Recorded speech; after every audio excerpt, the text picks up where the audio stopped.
కందిపొడి కోసం ముందుగా స్టవ్ మీద కడాయి పెట్టుకొని అందులోకి 1/2 కప్పు కందిపప్పు వేసుకొని లైట్గా కలర్ మారేంత వరకు వేయించుకోవాలి. మంటని లో ఫ్లేమ్లో పెట్టుకొని వేయించుకోవాలి. ఇప్పుడు అదే కడాయిలోకి 1/2 కప్పు పచ్చిశనగపప్పు వేసుకొని పచ్చిశనగపప్పు కూడా మంచి కలర్ వచ్చేంత వరకు బాగా వేయించుకోవాలి. పచ్చిశనగపప్పు వేగిపోయాక ఇందులోకి 1/2 కప్పు పెసరపప్పు కూడా వేసుకొని పెసరపప్పు కూడా మంచి కలర్ వచ్చేంత వరకు ఫ్రై చేసుకొని పక్కన పెట్టుకోవాలి.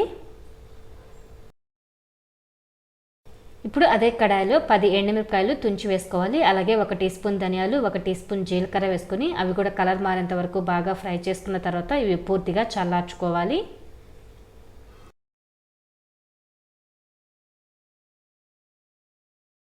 పప్పులన్నీ పూర్తిగా చల్లారిపోయిన తర్వాత ఇప్పుడు వీటిని మిక్సీ జార్లో తీసుకొని అందులోకి చిటికెడు ఇంగువ, టేస్ట్కి తగినంత సాల్ట్, 7-8 వెల్లుల్లి రెబ్బలు వేసుకొని మెత్తగా గ్రైండ్ చేసుకోవాలి. మరి మెత్తగా కాకుండా కొద్దిగా పలుకుగా ఉండేలాగా గ్రైండ్ చేసుకుంటే మనకి తినేటప్పుడు పొరమారకుండా ఉంటుంది.